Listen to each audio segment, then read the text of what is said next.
तो आज मैं सुबह 4 बजे से उठ के हूँ और इसका रीजन ये नहीं है कि भाई मुझे अपना शेड्यूल अच्छा बनाना है और मुझे अच्छी एक्सरसाइज करने की है, बल्कि इसलिए कि आज मेरी नई नवेली गाड़ी की डिलीवरी है जिसको मैंने 4 महीने पहले बुक कर दिया था। लेकिन ये 4 महीने जो है मेरे लिए 4000 सालों के जैसे गए। लेकिन मैं कब से इंतजार कर रहा हूँ भाई, वो डिलीवरी वाला आ ही नहीं रहा है। फिर थोड़ी देर बाद मेरे दरवाजे पे एक बेल बजती है।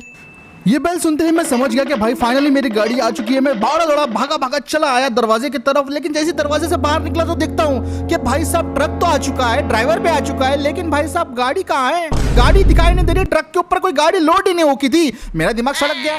इतने में ट्रक वाला अपना ट्रक से उतरा। वो थोड़ा परेशान लग रहा था और मेरे पास आके बोलने लगा, भाऊ गजब हो गया, तुम्हारी गाड़ी को किसी ने बीच रास्ते में चुरा के भाग गया। इससे पहले मैं कुछ कर पाता, वो लोग बहुत दूर जा चुके थे। ये सुन के मैं उससे बोला कि भाई अगर ऐसा हुआ तो तू यहाँ पे क्या कर रहा है? कम से कम उसका पीछे करता, बता दो देता कि मुझे कहाँ पे है। मुझे उससे कोई मतलब नहीं, मैं तो यहाँ अपना भाड़ा लेने आया हूँ और जिन लोगों ने तुम्हारी गाड़ी चुराई है वो शायद से एयरपोर्ट पे गए हैं। तो अब मुझे पता था कि ये चोर लोग मुझे कहाँ मिलने वाला है, तो मैं तुरंत अपने गैरेज की तरफ गया। गैरेज को खोला, मेरे यहाँ पे बुलेट खड़ी हुई थी। फटक से बुलेट के ऊपर बैठा और निकल पड़ा भाई इन चोरों को ढूंढने के लिए। मैंने फैसला कर लिया था कि भाई इन चोरों को जिंदा नहीं छोड़ने का है, क्योंकि भाई इस गाड़ी के लिए मैंने लगभग 4 महीने वेट किया है। एडवांस बुकिंग के लिए मैंने 20 लाख रुपए दे दिए, लिटरली एडवांस बुकिंग के लिए, क्योंकि लॉस सैंटोस है तो एडवांस बुकिंग के लिए मुझे 20 लाख रुपए देने पड़े। भाई 40 लाख की पूरी गाड़ी पड़ गई और मुझे 20 लाख और देने थे। तो भाई इसलिए तो इनको जिंदा नहीं छोड़ने का है भाई। और थोड़ी देर चलने के बाद अपना एयरपोर्ट आ जाता है और फिर एयरपोर्ट की तरफ जो दरवाजा था वो बंद था, तो मैं उसको बोलता हूँ भाई गार्ड को खोल दे। वो गार्ड खोल देता है दरवाजा और फिर मैं आगे निकल पड़ता हूँ। अब एयरपोर्ट में एंटर करने के बाद सबसे मुश्किल चैलेंज था हमारे लिए दोस्तों अपनी गाड़ी को ढूंढना, क्योंकि एयरपोर्ट काफी बड़ी जगह है और आप जानते हो भाई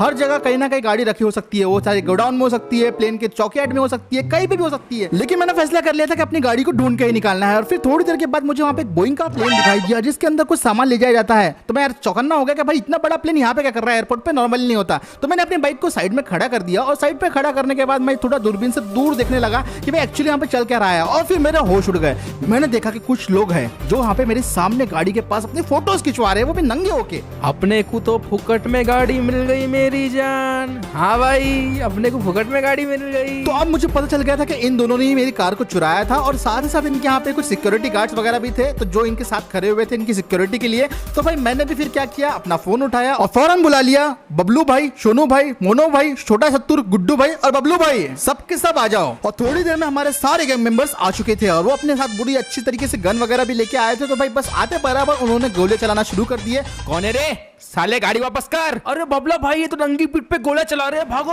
और फिर उनमें से एक बंदा मेरी स्कॉर्पियो को प्लेन में लोड कर देता है और मैं जब बाकी गैंग मेंबर से लड़ाई कर रहा था तो मैं देखता हूँ कि प्लेन चलना शुरू हो गया था और वो बंदा उसके अंदर से मुझे बोलने लगता है, फ्रैंकलिन बाबू, गाड़ी तो तुम्हें सपने में भी नहीं मिलेगी। हो, हो, हो। प्लेन रनवे पे चलना शुरू हो गया था, उसे रोकना इम्पॉसिबल था। लेकिन हमारे एक भाई थोड़ा सत्तूर उसके अंदर गाड़ी घुसा देते हैं और वो अनफॉर्चुनेटली कुत्ते की मौत मारे जाते हैं। पर इसकी वजह से प्लेन का एक चक्का खराब हो जाता है जिसकी वजह से वो प्लेन स्लो हो जाता है। और इतने में मैं अपनी बुलेट पे बैठता हूँ और प्लेन का पीछे करने के लिए निकल पड़ता हूँ। प्लेन भले ही स्लो हो गया था लेकिन अभी भी उसको पकड़ना मुश्किल था। मैंने अपनी बुलेट को इतनी स्पीड में भगाया कि उसकी वाइब्रेशन से मेरे कान के पर्दे फट गए, लेकिन फिर भी मैंने प्लेन के अंदर किसी तरह अपनी बुलेट को कुदा दिया और कुत्ते बराबर ही मैं वहां से गिर गया। और अब मैं प्लेन के अंदर था और प्लेन के अंदर जाते से सबसे पहले मैंने फाइटिंग वाइटिंग करना शुरू किया और बस 30 सेकंड के अंदर मैंने सभी चोरों की वाट लगा दी थी। जितने यहाँ पे सिक्योरिटी गार्ड है सबको फेल दिया था मैंने और इन सबको एक एक करके मैंने मौत के घाट उतार ही दिया। और फाइनली दोस्तों अब मैं गाड़ी अपनी ले सकता हूँ। और मैं जब उसे देखता रहा था बड़ा खुश हो गया कि फाइनली भाई अब तो मैं गाड़ी में बैठा और उसे स्टार्ट करके मैंने सोचा कि क्यों ना एक स्टंट परफॉर्म कर लिया जाए।